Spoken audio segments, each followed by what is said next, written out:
should we move on? Yeah. To folks, just remember, it's fire season. Don't set forest fires. Drew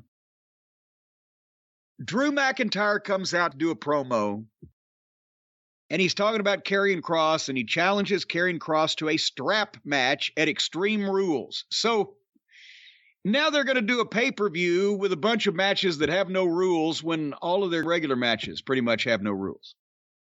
But it was a good promo. Drew McIntyre looks good. He's got the size, etc. Blah, blah, blah. But again, as soon as he makes the challenge, instantly the music plays. Here comes Scarlett to the ring. And is it not now? I get modern wrestling fans. I hear them all the time saying, well, back in the old days of wrestling, it was so silly or predictable or phony. Look at, like, I don't know what they're looking at. But isn't it now a tired, old, modern wrestling trope that as soon as somebody issues a challenge or mentions a name, their music is cued and here they come? It's the most tired of them all, I would argue.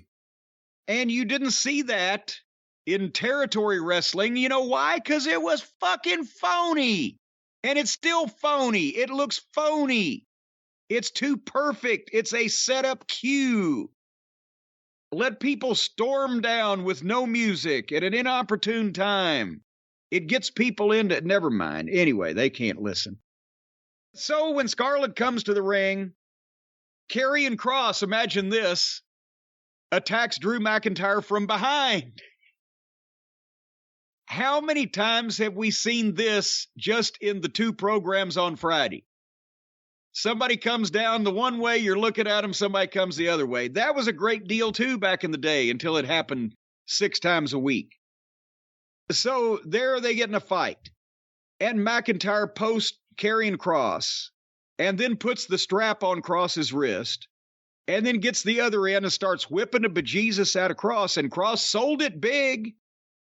And okay, we've got some interest in a strap match going on here. And as Kross is selling, Scarlett rolls in and blocks his prone body like, no, stay away. And Drew McIntyre is like, why I oughta, should I? But he pauses, and she's fumbling with something. And she tries. What the point of it was that she was going to fire a fireball at Drew McIntyre's face, and I assume the plan was to hit him with it and burn him. But it went straight past him.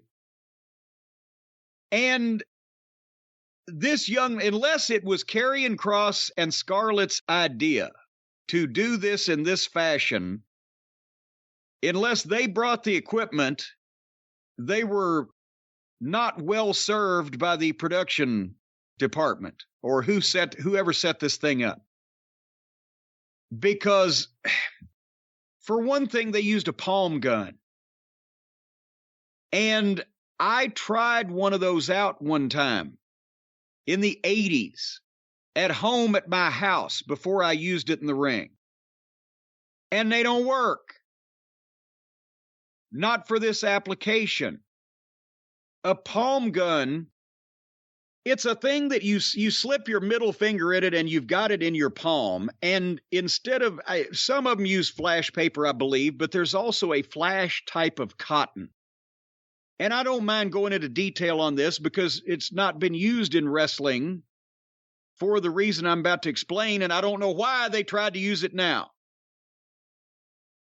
But if you put the wad of flash cotton in this thing, it's a little barrel, and when you press a button with your thumb, it's supposed to both light the flash paper or flash cotton and fire it out where the ball comes out of the barrel of this thing that's hidden in your hand, right? The problem is, first of all, even if it works right, it's projecting the flash paper or flash cotton too fast. The fireball goes too fast. It goes up in the air. and it fucking dissipates quickly because flash paper burns up quickly, especially the tighter that it's wadded. Loose means bigger fireball, tight means smaller fireball. So after the initial time I burned Garvin with the fireball, that was the first time I'd ever thrown one.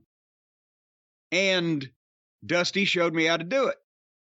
Then I saw one of these the palm guns at a magic shop, and I got one to bring it home and try it to see if it'd be easier, and that's where I determined that no, it actually would be worse, and it doesn't work.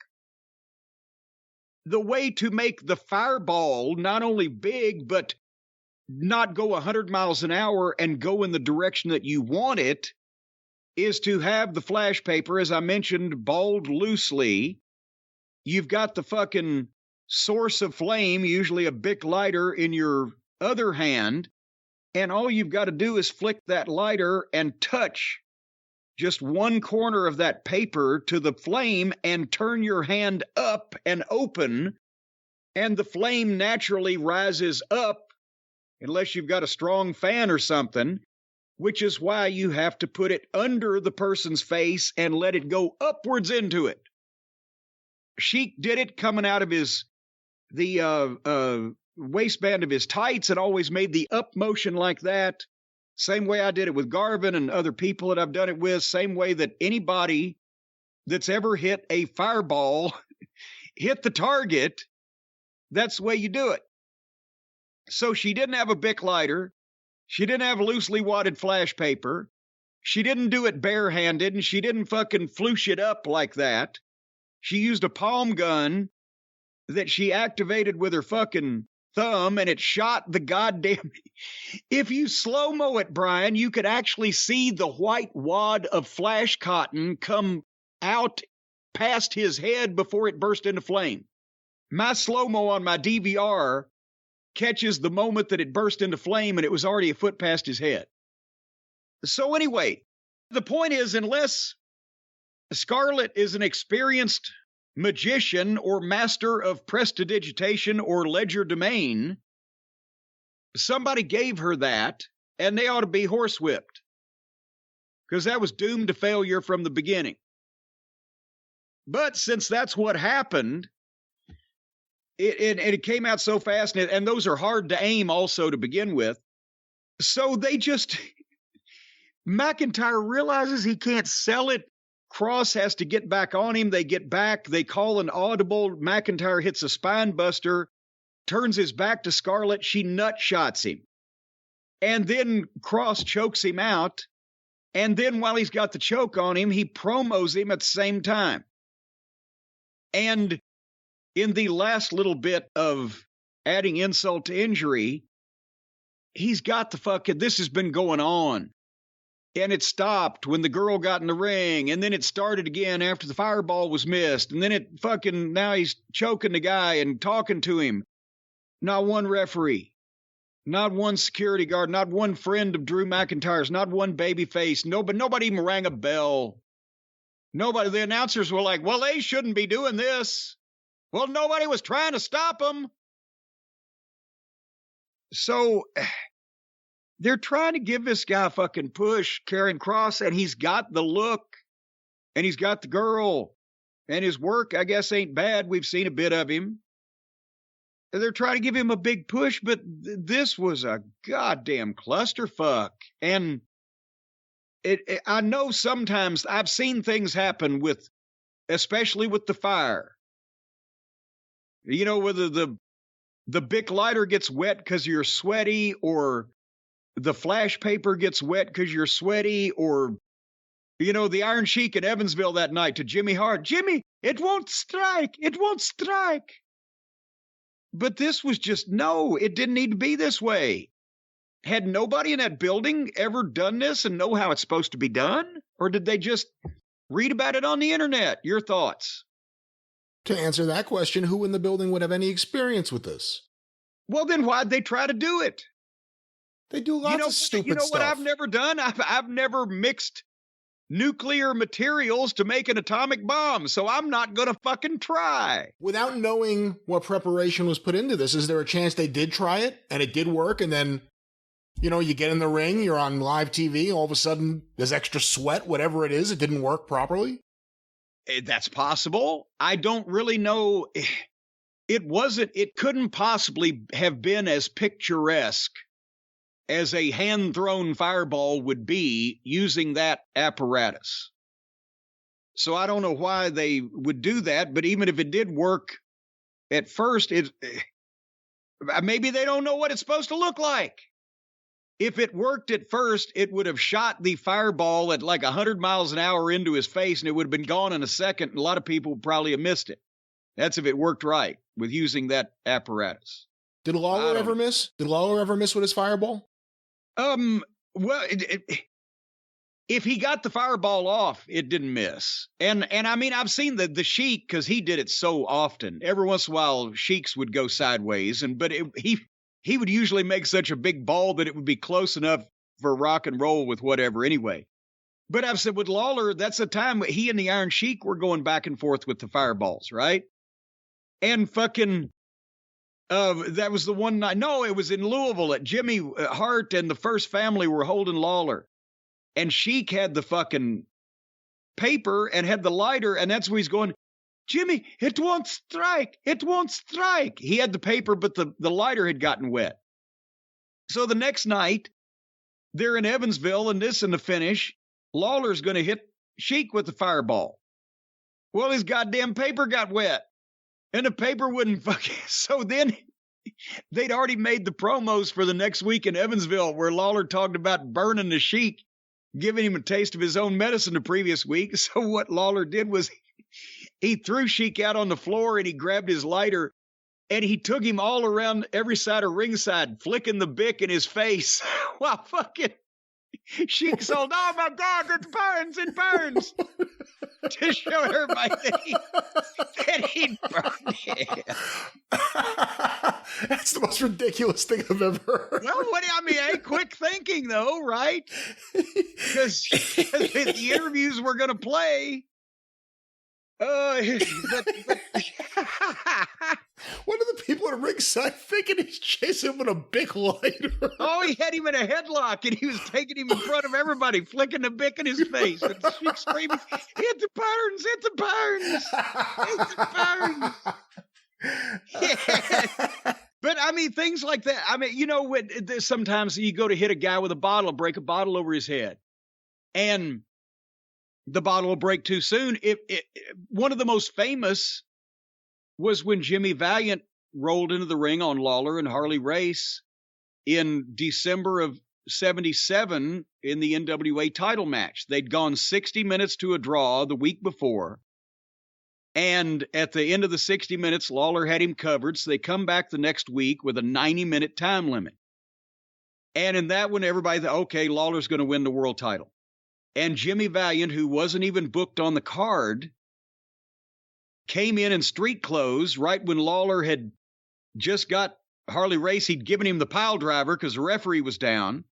And the people knew that he had Harley at that point. And Jimmy Valiant comes in with a bottle. And he's going to roll in. And as Lawler comes up, like, what the fuck? He's going to break the bottle over his head, right?